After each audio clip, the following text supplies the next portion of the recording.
இன்றைய தேவ செய்தியின் தலைப்பு அபிஷேகம் ஒரு பரலோக பொக்கிஷம். Anointing is a heavenly treasure. அபிஷேகம் என்று சொல்லப்படுகிறது தேவனால் நமக்கு கொடுக்கப்படுகிற விலையேற பெற்ற பரலோக பொக்கிஷம். இது உலகத்தில் இருந்து கொடுக்கப்படுகிற ஒரு பொருள் அல்ல. இது பரலோகத்தில் இருந்து வருகிற ஒரு பொக்கிஷம். ஏன் இதை பரலோக பொக்கிஷம் என்று சொல்லுகிறேன் என்பதை முதலாவது அறிந்து கொள்வோம். அபிஷேகம் சொல்லிட்டாலே தேவனுடைய ஆவியானவர் நம் மீது வந்து இறங்குகிற ஒரு அனுபவம். தேவாதி தேவன் தம்முடைய ஆவியை நமக்கு ஒரு பொக்கிஷமாக கொடுக்கிறார். It has to be protected. எப்படி தங்கம் வெள்ளி பொன்னை பாதுகாக்கிறோமோ இது அதை விட விலையேற பெற்றது. அது பாதுகாக்கப்படக்கூடியது.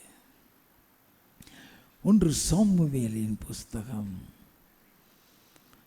16வது அதிகாரம் 13வது வசனம். அப்பொழுது சாமுவேல் தைல கொம்பை எடுத்து அவனை அவன் சகோதரன் நடுவிலே அபிஷேகம் பண்ணினான். அந்நாள் முதற்கொண்டு கர்த்தருடைய ஆவியானவர் தாவீதின் மேல் வந்து இறங்கி இருந்தார். அந்த நாள் முதற்கொண்டு கர்த்தருடைய ஆவியானவர் தாவீதின் மேல் வந்து இறங்கியிருந்தார். அபிஷேகம் ஆவியானவர் நம் மீது வந்து இறங்குகிற ஒரு அனுபவம்.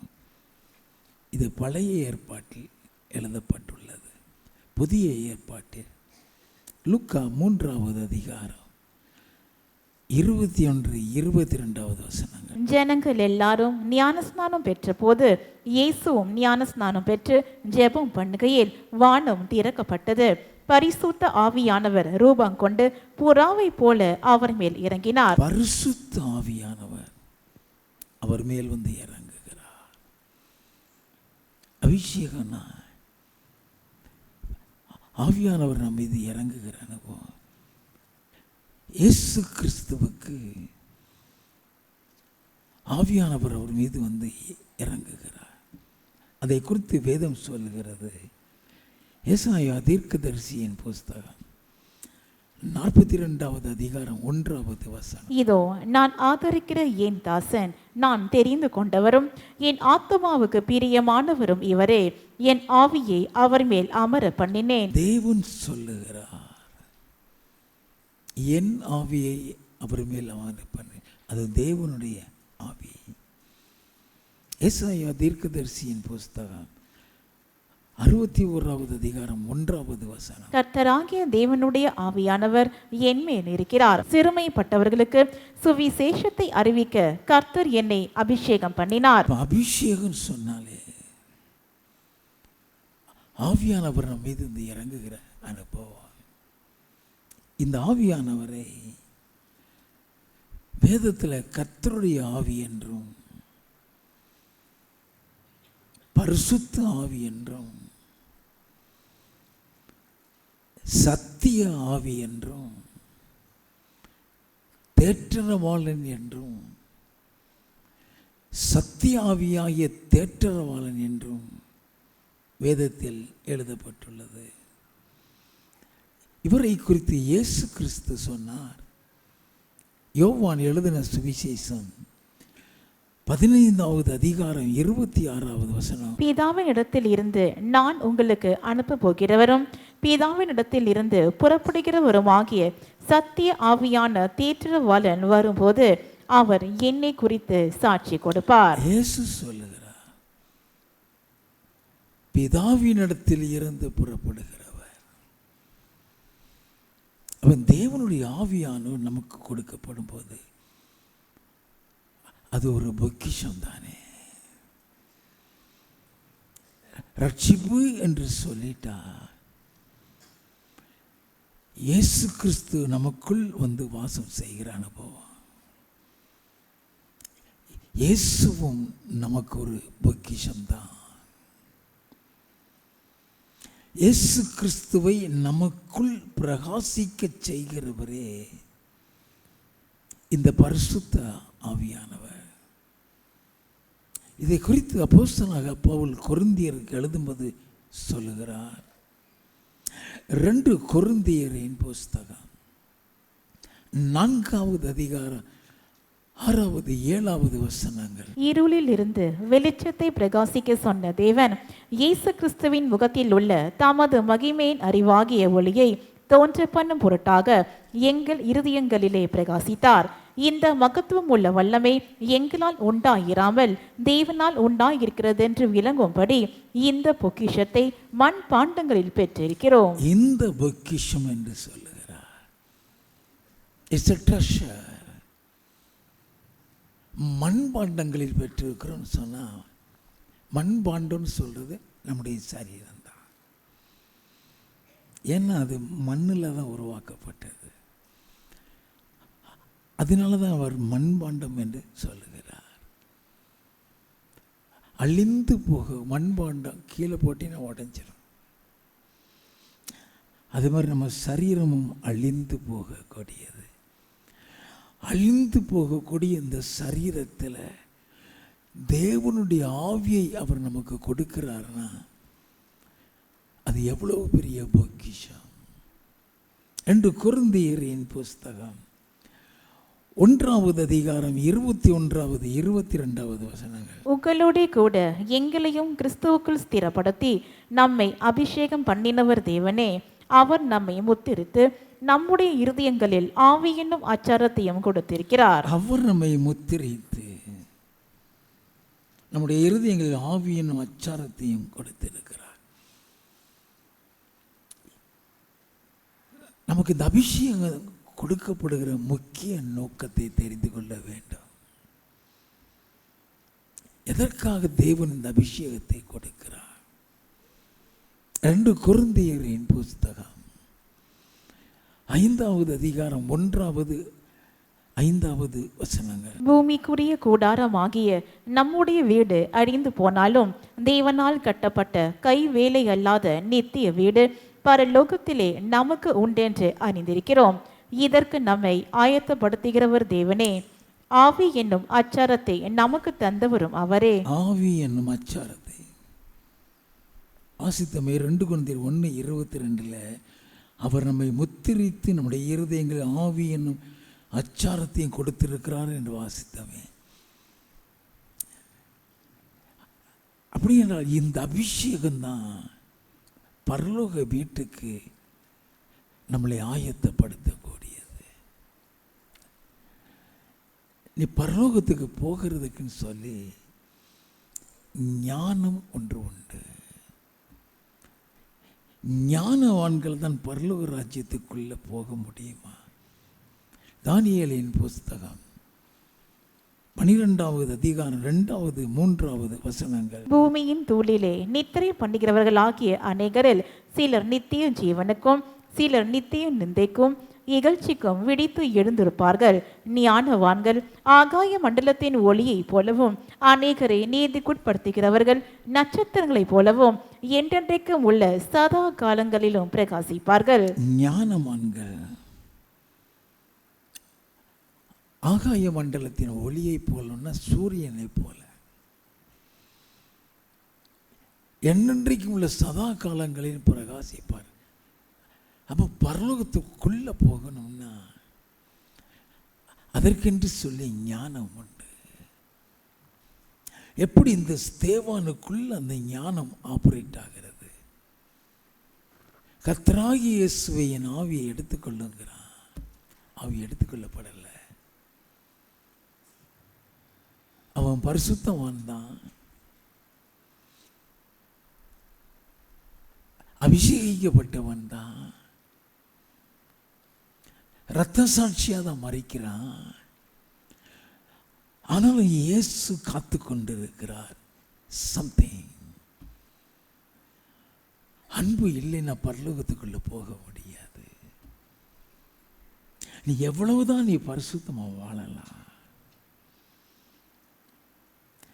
நீ நான் பரிசுத்தமா இருக்கிறேன்னு நினைக்கிற நம்முடைய இருதயத்தில் ஒரு கசப்பு இருந்தாலே பரிசுத்தம் இல்லைன்னு அர்த்தம். அது யாருக்கும் தெரியாது. Bitterness is a poison. அந்த இருதயத்துக்குள்ள கசப்பை நுழைய விடாம ஆக்குறதே அன்புதான்.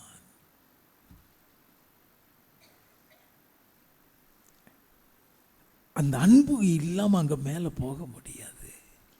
அவ வெயிட் பண்றாங்க. அப்ப பரலோக ஞானம் அவனுக்குள்ள செயல்படுகிறது. ஆண்டவரே, இவர்கள் பாவத்தை இவர்கள் மீது சுமத்தாதிருந்த ஒன்றான் எடுத்துக்கொள்ளப்படுகிறான். அதே மாதிரி நீ பரலோகத்துக்கு போகணும்னா அதற்கென்று ஞானம் உண்டு. நல்ல கவனிங்க. தேவன் நமக்கு எப்படியெல்லாம் ஞானத்தை கொடுப்பார்.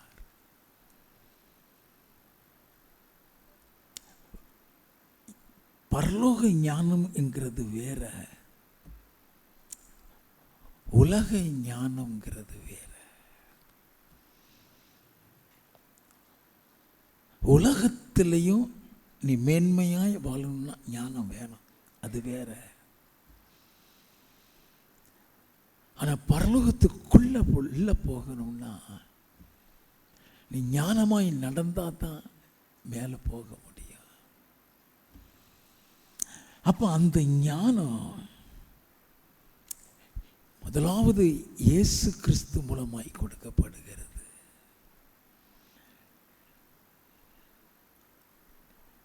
கொலோசியரின் புஸ்தகம் 2வது அதிகாரம் 3வது வசனம். அவருக்குள் ஞானம், அறிவு என்பவைகளாகிய பொக்கிஷங்கள் எல்லாம் அடங்கி இருக்கிறது. நான் அடிக்கடி சொல்லுவேன், ரட்சிக்கப்பட்டிருக்கிறியாங்கிறத கண்டுபிடிக்கிறது ஞானத்தை வச்சுதான் சொல்லுவேன். நீ ரட்சிப்பை இழக்கும் போது ஞானம் போயிடும். நல்லா கவனிங்க. சிம்சன் அந்த ஞானத்தை இழந்ததுனால தான் கண்களையே இழந்து விட்டான். அந்த ஞானம் எது பாவம்னு உனக்கு சொல்லிக் கொடுக்கும். அப்ப இயேசு கிறிஸ்து உனக்குள் வாசமா இருக்கிறார். அவருக்குள் ஞானம், அறிவு என்பவர்களாகிய பொக்கிஷங்கள் எல்லாம் அடங்கி இருக்கிறதுனா அந்த அறிவு நமக்குள்ள வரும் பொழுது நமக்கு அந்த ஞானம் இருந்துதான் ஆக வேண்டும். அந்த ஞானம் உனக்குள்ள வரலைன்னா நீ ரட்சிக்கப்படலைன்னு அர்த்தம். 8ஆப்பு கூட படிச்சிருக்க மாட்டான். 8ஆப்பு கூட படிச்சிருக்க மாட்டான், ரட்சிக்கப்பட்டிருப்பான். அவன் கொடுக்குற ஆலோசனை அவ்வளவு பியூட்டிஃபுல்லாக இருக்கும். அதுதான் ரட்சிப்புல பெறுகிற ஞானங்கிறது.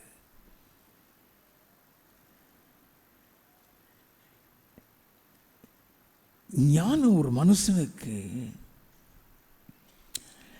இயேசு கிறிஸ்து மூலமா கொடுக்கப்படும், பரிசுத்த ஆவியானவர் மூலமா கொடுக்கப்படும், வேத வசனத்தின் மூலமா கொடுக்கப்படும், ஜபத்தின் மூலமாகவும் கொடுக்கப்படும். நல்லா கவனித்துக் கொள்ள வேண்டும். ஜபம் சொல்லும் பொழுது உன்னுடைய ஜபத்தில் தேவன் உன்னோடு கூட இடைப்படுகிற அனுபவத்திற்குள் நீ வர வேண்டும். ஏதோ பரமண்டல ஜெபம் பண்ணுறது மாதிரி பாராமல் ஒப்பிச்சுட்டு நீ வெளியில் வந்தீங்கன்னா எந்த பிரயோஜனமும் இருக்காது. நீ தேவனுடைய சமூகத்தில் 1 மணி நேரம் காத்திருந்து நீ வெளியே வரும் பொழுது எதை கற்றுக்கொண்டு வந்தாய் அவர் இடத்துல? எஸ்ஐயா தீர்க்கதரிசியின் புஸ்தகம் 50வது அதிகாரம் 4வது வசனம். இளைப்படைந்தவனுக்கு சமயத்துக்கேற்ற வார்த்தை சொல்ல, இளைப்படைந்தவனுக்கு சமயத்துக்கு ஏற்ற வார்த்தை சொல்ல நான் அறியும்படிக்கு கர்த்தராகிய ஆண்டவர் எனக்கு கல்விமானின் நாவை தந்தருளினார். கல்விமான ஞாவை தந்தருளினார். காலைதோறும் என்னை எழுப்புகிறார். காலைதோறும் என்னை எழுப்புகிறார். கற்றுக்கொள்ளுகிறவர்களைப் போல நான் கேட்கும்படி என் செவியை கவனிக்க செய்கிறார். நல்லா கவனிங்க. Prayer is not only a petition. It is not only a supplication. But prayer, you must have a conversation with God. அதில் தான் நிறைய சொல்லி கொடுப்பாரு. நீ தேவனுடைய சமூகத்தில் உன்னை சுத்திகரிச்சுட்டு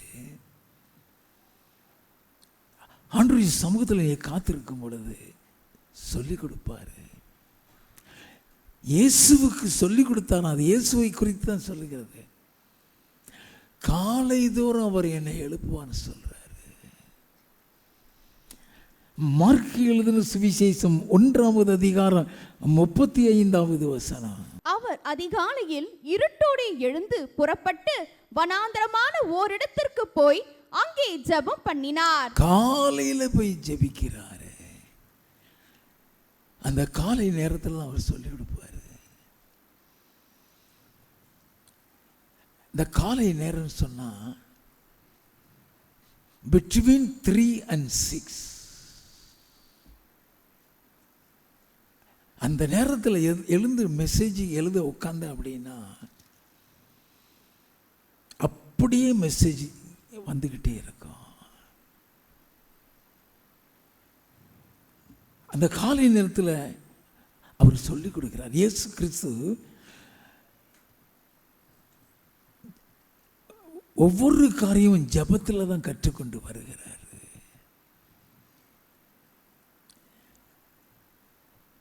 அதிகாலையில் இருட்டோடு எழுந்து ஜெபிக்க போகிறார். லூக்கா எழுதின சுவிசேஷம் 6வது அதிகாரம் 12வது வசனம்.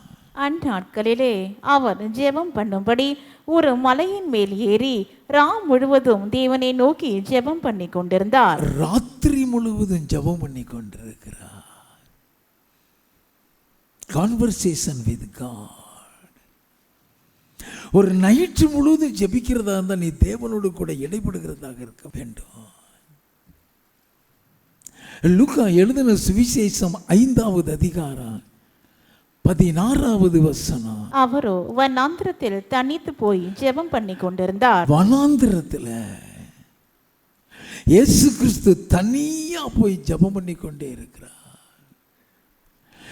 மத்தேயு எழுதின சுவிசேஷம் 14வது அதிகாரம் 23வது வசனம். அவர் ஜனங்களை அனுப்பிவிட்ட பின்பு தனித்து ஜெபம் பண்ண ஒரு மலையின் மேல் ஏறி சாயங்காலமான போது அங்கே தனிமையாயிருந்தார். அப்ப இயேசு கிறிஸ்து he spent most of the time in prayer. அங்க கற்றுக்கொள்வார், அங்க சொல்லி கொடுப்பாரு. நான் வேலை பார்க்கிற நாள்ல எல்லாம் ஜபத்துல தான் பல காரியங்களை எனக்கு சொல்லி கொடுத்தது உண்டு. எப்படி நடக்கணும், நான் என்ன தப்பு பண்ணிட்டு வந்திருக்கேன் அந்த நாளையில், அது எப்படி நான் ரெக்டிஃபை பண்ணணும்,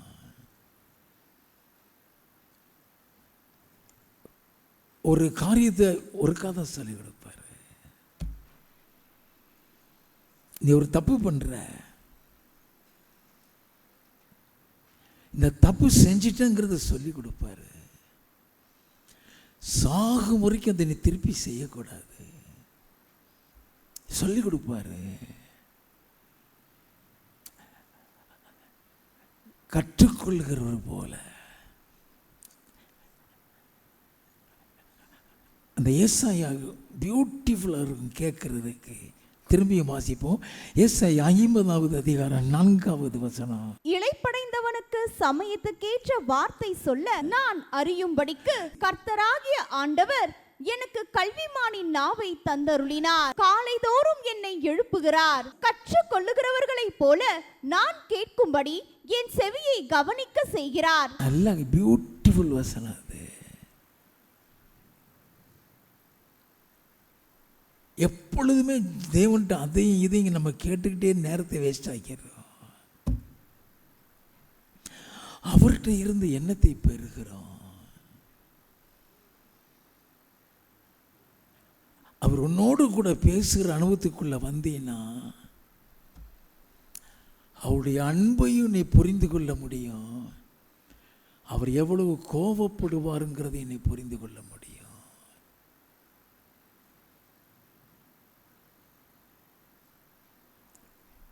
கண்டிக்கும் பொழுது அவருடைய சத்தம் கோபமாய்த்தான் வரும்.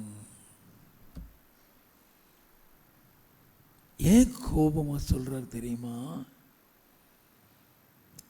திரும்ப அந்த தப்பை நீ சாகும் வரைக்கும் செய்யக்கூடாது.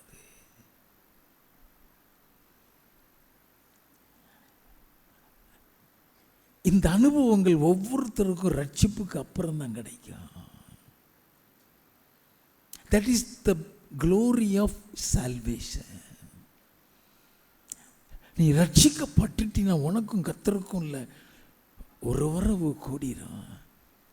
நீ ரட்சிப்புன்னு சொல்லிட்டாலே நீ பரிசுத்தவான மாறிட்டேன்னு அர்த்தம். நீ ஒரு பரிசுத்தவான், நீ ஒரு பரிசுத்த பாட்டி, உன்னோடு கூட கர்த்தர் இடைபடுகிற அனுபவம் உண்டு. அப்போ ஆண்டவர் என்ன செய்கிறாரு? அவர் நமக்குள்ள வருகிறார். அவருக்குள்ள ஞானம் அறிவுங்கிற பொக்கிஷம் அடங்கிறது. நமக்குள்ள வந்த உடனேயே அந்த ஞானம் வருகிறதா. எசாயா தீர்க்கதரிசியின் புஸ்தகம் 33வது அதிகாரம் 6வது வசனத்தை வாசிப்போம். பூரண ரட்சிப்பும் ஞானமும் அறிவும் உன் காலங்களுடைய உறுதியாயிருக்கும். கர்த்தருக்கு பயப்படுதலே அதன் பொக்கிஷம். கர்த்தருக்கு பயப்படுதலே. இது ரட்சிப்புலையும் உண்டு, இது அபிஷேகத்திலையும் உண்டு, இது வேத வசனத்திலையும் உண்டு. இந்த கர்த்தருக்கு பயப்படுகிற பயங்கிறது ரட்சிக்கப்பட்டதுக்கு அப்புறம் தான் நமக்கு வரும். நீ அந்த அபிஷேகத்தின் மூலம் அந்த கர்த்தருக்கு பயப்படுற பயம் அதிகமாகும். வேத வசனத்தின் மூலம் அது நடுக்கத்தை கொடுக்க ஆரம்பிக்கும். எல்லாம் கவனிச்சுக்கிடணும். Fear of God is the beginning of wisdom. நீதிமொழிகளின் புஸ்தகம் 1வது அதிகாரம் 7வது வசனம். கர்த்தருக்கு பயப்படுதலே ஞானத்தின் ஆரம்பம். மூடர் ஞானத்தையும் போதகத்தையும் அசட்டை பண்ணுகிறார்கள். கர்த்தருக்கு பயப்படுதலாம். உனக்கு எந்த அளவுக்கு கர்த்தருக்கு பயப்படுற பயம் வருதோ, ஞானம் தன்னாலே உனக்குள்ள ஆபரேட் ஆகும். நல்லா கவனித்துக் கொள்ள வேண்டும். விஷ்ணத்தை வைத்தே ஒருத்தனை நீங்க கண்டுபிடிக்கலாம் அவனுக்கும் கர்த்தருக்கும் உறவு இருக்கா இல்லையான்னு. அந்த ஞானம் அதை தெரியப்படுத்திடும். தேவனோடு கூட உறவு இருக்கிறவன் பாவம் செய்ய மாட்டான்.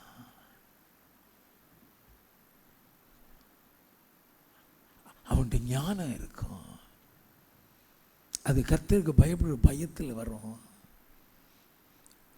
அதே தான் ஏசாயா 33:6 வாசித்தோம். பூர்ண ரட்சிப்பும் ஞானமும் அறிவும் உன் காலங்களுடைய உறுதியாயிருக்கும். கர்த்தருக்கு பயப்படுதலே அதன் பொக்கிஷம்.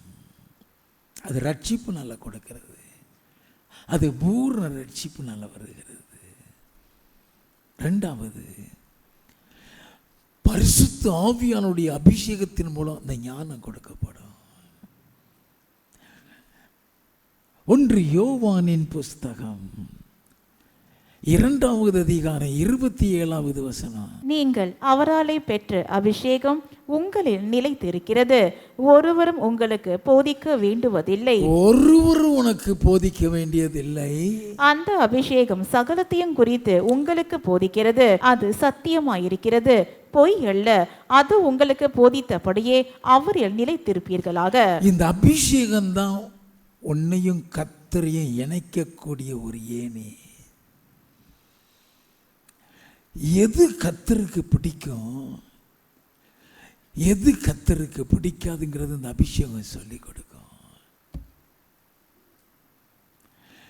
எந்த காரியம் நீ செய்தா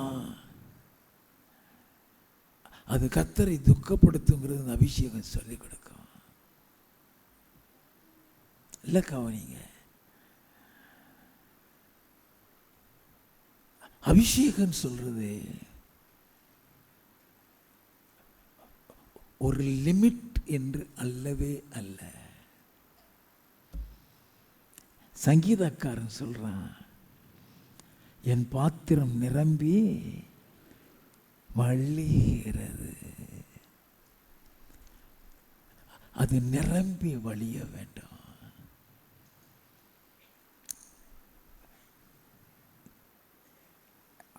போதும் ஆண்டவரே என்று அல்ல, இன்னும் வேணும் ஆண்டவரே.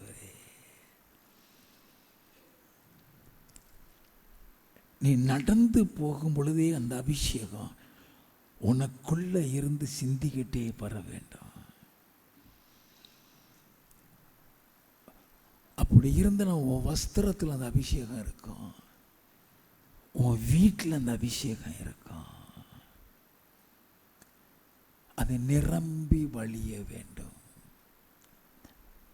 நல்லா கவனிச்சுக்கிடுங்க. அப்ப அந்த அபிஷேகம் சகலத்தையும் குறித்து உனக்கு சொல்லிக் கொடுக்கும். அது சொல்லிக் கொடுத்தபடியே அவர்கள் நிலைத்து அது சொல்லிக் கொடுக்கும். நீ பின்மாற்றத்தில் போகாம இருக்கிற அந்த அபிஷேகம் சொல்லிக் கொடுக்கும்.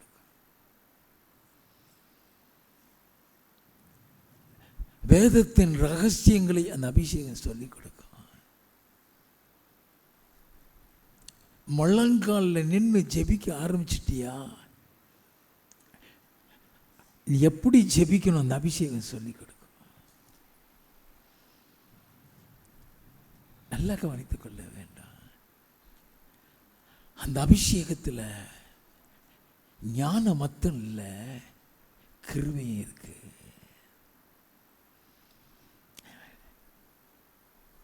நீங்க சிம்சோனுடைய வாழ்க்கையில் அபிஷேகத்தை இழந்த உடனே கிருபை அவனை விட்டு போயிடும்.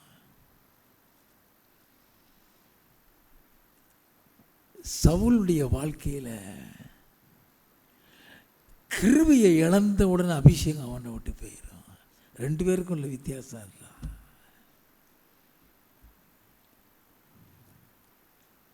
இவன் அபிஷேகத்தை இழப்பான்,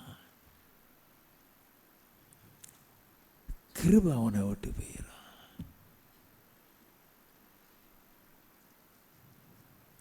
நியாயாதிபதிகளின் புஸ்தகம் 16வது அதிகாரம்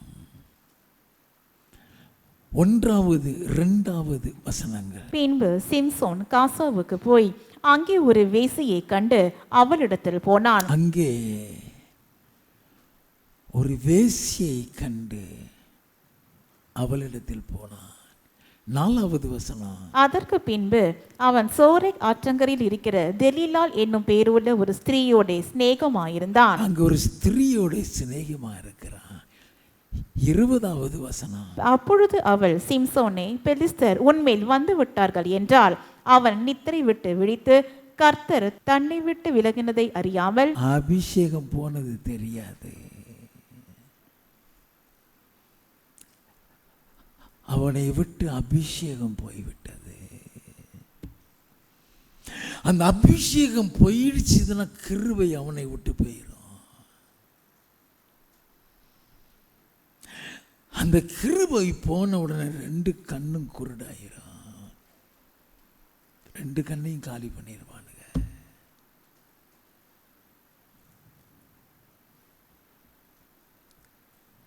சவுல் அப்படி இல்லை. கர்த்தருக்கு கீழ்ப்படியாம போயிடுவான். கிருபை அவனை விட்டு போயிடும். கிருபை போனதுக்கு அப்புறம் அபிஷேகம் இருக்காது.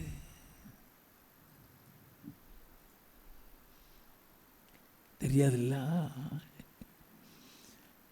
அதனால தான் அது பேர் treasure. It has to be protected. அது பாதுகாக்கக்கூடியது. 1000 பேர் உனக்கு மந்திரம் செஞ்சாலும் உன்னை தொடவே முடியாதையா.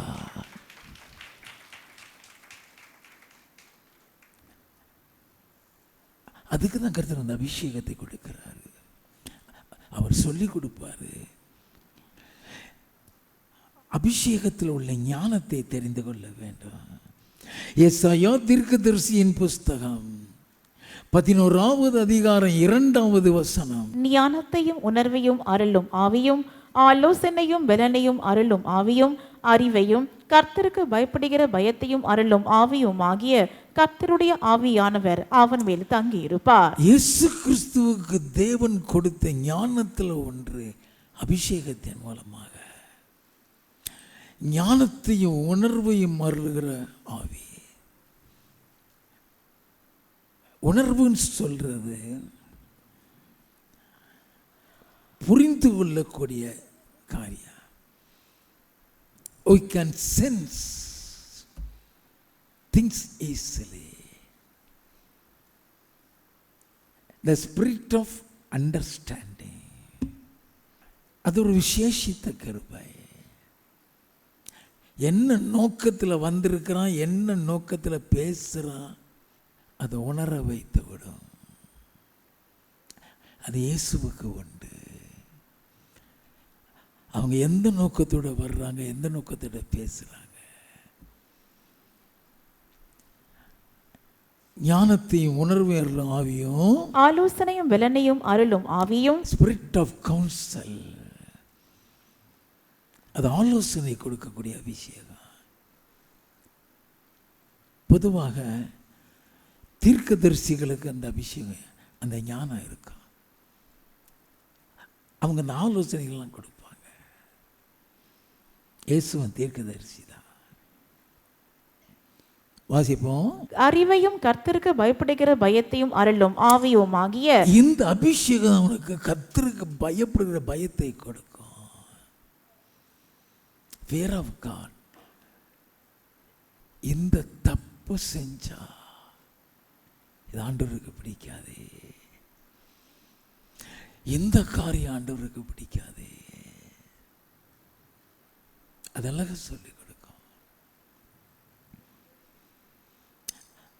மூன்றாவதாக வேத வசனத்தின் மூலமாக ஞானம். ரட்சிப்பின் மூலம் ஞானத்தை பார்த்தோம். இயேசு கிறிஸ்து மூலமாக அபிஷேகத்தின் மூலம் ஞானத்தை பார்த்தவன். மூன்றாவது வேத வசனத்தின் மூலம் ஞானம் கொடுக்கப்படும். 2 தீமோத்தேயுவின் புஸ்தகம் 3வது அதிகாரம் 15 முதல் 17 வசனங்கள். கிறிஸ்து இயேசுவை பற்றும் விசுவாசத்தினாலே உன்னை இரட்சிப்புக்கேற்ற ஞானம் உள்ளவனாக்கத்தக்க பரிசுத்த வேத எழுத்துக்களை நீ சிறு வயது முதல் அறிந்தவன் என்றும் உனக்கு தெரியும். இந்த ரட்சிக்கப்பட்டுட்டீனாலே ஆவியானவர் வேதத்தை தான் வாசிக்க சொல்லுவார். கிறிஸ்து இயேசுவை பற்றும் விசுவாசத்தினால் உன்னை ரட்சிப்புக்கேற்ற ஞானம் உண்ணவனாக்கத்தக்க பரிசுத்த வேத எழுத்துக்களை நீ சிறு வயது முதல் அறிந்தவன் என்று உனக்கு தெரியும். அப்போ சின்ன வயசுல இருந்து இந்த தீமோத்தேயு பைபிளில் வாசிக்கிறவனா இருந்திருக்கிறான். அது ரட்சிப்பின் அடையாளத்தில் உண்டு. ரட்சிக்கப்பட்டவன் பைபிள் வாசிக்கவன் இருக்க மாட்டான். வாசிப்போம். வேத வாக்கியங்கள் எல்லாம் தேவ ஆவியினால் அருளப்பட்டிருக்கிறது. தேவனுடைய மனுஷன் தேறினவனாகவும் எந்த நற்கிரியையும் செய்ய தகுதியுள்ளவனாகவும் இருக்கும்படியாக, எந்த நற்கிரியையும் செய்ய தகுதியுள்ளவனாக இருக்கும்படியாக அவைகள் உபதேசத்துக்கும் கடிந்து கொள்ளுதலுக்கும் சீர்திருத்தலுக்கும் நீதியை படிப்பிக்குதலுக்கும் பிரயோஜனம் உள்ளவைகளாயிருக்கிறது. நீதியை படிப்பித்தலுக்கும், அதுக்கு தான் வேதம். சகலத்தையும் நீங்க கற்றுக்கொள்ள முடியும். வேதத்தை தெரிஞ்சவன் பாவம் செய்யவே மாட்டான். நல்லா கவனித்துக் கொள்ள வேண்டாம். வேதத்தை அறிந்தவன் பாவம் செய்யவே மாட்டான். ஏன்னா அந்த வசனம் தேவனுக்கு பயப்படுற பயத்தை கொடுக்கும். கொலோசியரின் புஸ்தகம் 4வது அதிகாரம் 5வது 6வது வசனங்கள். புறம்பே இருக்கிறவர்களுக்கு முன்பாக ஞானமாய் நடந்து காலத்தை பிரயோஜனப்படுத்திக் கொள்ளுங்கள். அவனவனுக்கு இன்னினபடி உத்தரவு சொல்ல வேண்டும் என்று நீங்கள் அறியும்படிக்கு உங்கள் வசனம் எப்பொழுதும் கிருபை பொருந்தினதாயும் உப்பால் சாரம் மேய்ந்ததாயும் இருப்பதாக. யாருக்கும் என்ன பதில் கொடுங்க, வசனத்தை வச்சே கொடுங்க. அந்த வசனமே சகலத்துக்கும் பதிலை கொடுத்துரும். அவன் அந்த வசனத்தை தெரிந்து அது ஞானத்தை கொடுக்கக்கூடியது. ஏசாயா தீர்க்கதரிசியின் புஸ்தகம் 66வது அதிகாரம் 2வது வசனத்தின் கடைசி பகுதி. ஆனாலும் சிறுமைப்பட்டு ஆவியில் நொறுங்கொண்டு என் வசனத்துக்கு நடுங்குகிறவனையே நோக்கி பார்ப்பேன். என் வசனத்துக்கு நடுங்குகிறவனே. என் அந்த வசனம் கர்த்தருக்கு பயப்படுற பயத்தை கொடுக்கும். என் வசனத்துக்கு நடுங்குகிறவனையே நோக்கி பார்ப்பேன் ஆண்டவர் சொல்லுகிறாரு. சங்கீத புஸ்தகம் 19வது சங்கீதம் 7வது வசனத்தில் இருந்து, கர்த்தருடைய வேதம் குறைவற்றதும் ஆத்துமாவை உயிர்ப்பிக்கிறதுமாய் இருக்கிறது. கர்த்தருடைய சாட்சி சத்தியமும் பேதையை ஞானியாக்குகிறதுமாய் இருக்கிறது. பேதைகளை அது ஞானி ஆக்கிறோமா? வாசிப்போம். கர்த்தருடைய நியாயங்கள் செம்மையும் இருதயத்தை சந்தோஷிப்பிக்கிறதுமாயிருக்கிறது. கர்த்தருடைய கற்பனை தூய்மையும் கண்களை தெளிவிக்கிறதுமாயிருக்கிறது. கர்த்தருக்கு பயப்படுகிற பயம் சுத்தமும் என்றைக்கும் நிலைக்கிறதுமாயிருக்கிறது. கர்த்தருடைய நியாயங்கள் உண்மையும் அவைகள் அனைத்தும் நீதியுமாயிருக்கிறது. அவைகள் பொன்னிலும் மிகுந்த பசும் பொன்னிலும் விரும்பப்படத்தக்கதும் தேனிலும் தேன் கூட்டில் இருந்து ஒழுகும் தெளி தேனிலும் மதுரம் உள்ளதுமாயிருக்கிறது. அது உண்மையான வார்த்தை. அதுதான் அந்த வசனத்தின் மகிமை. அதுதான் அந்த வசனத்தை குறித்து எழுது. வாசிப்போம். அன்றையும் அவைகளால் உமது அடியின் எச்சரிக்கப்படுகிறேன். அவைகளை கை கொள்ளுகிறதினால் மிகுந்த பலனுண்டு. அவைகளை கை கொள்ளுகிறதினால் மிகுந்த பலன் உண்டு. வேத வசனத்தின் மூலம் ஞானத்தை கொடுப்பார். ரட்சிப்பின் மூலம் ஞானம், அபிஷேகத்தின் மூலம் ஞானம், வசனத்தின் மூலம் ஞானம். இந்த ஞானம் எல்லாம் உலக பிரகாரமான ஞானம் அல்ல, பரலோகத்தை சுதந்திரிக்கக்கூடிய ஞானம். அல்லேலூயா.